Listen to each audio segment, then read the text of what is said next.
Cette fusion entre Midi-Pyrénées et Languedoc-Roussillon est-elle la bonne solution? Oui, pourquoi pas plutôt une fusion avec la région Aquitaine? Tout simplement parce que la concurrence entre Bordeaux et Toulouse aurait été plus difficile à trancher. Et puis, il ne fallait surtout pas froisser Alain Rousset, le président de la région Aquitaine, également président des régions de France. Alors évidemment, à écouter Martin Malvy, c'est la bonne solution.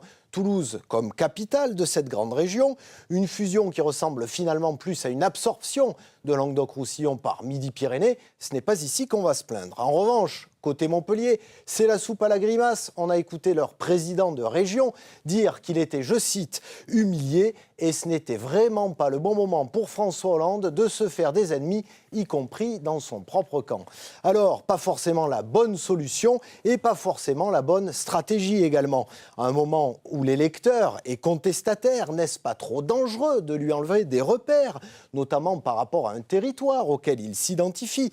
Parce qu'on se demande finalement comment un habitant de l'Hérault peut se sentir proche de Midi-Pyrénées ou encore quel rapport entre l'Aveyron et les Pyrénées-Orientales. Bref, plus que de la pédagogie, s'il est possible d'en faire sur une carte de France aussi incohérente, c'est de persuasion dont va devoir faire preuve François Hollande.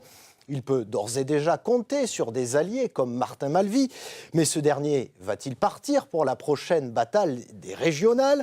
Et quand aura lieu ce scrutin? Bref, la route est encore longue et cette carte des régions pavée d'itinéraires bis.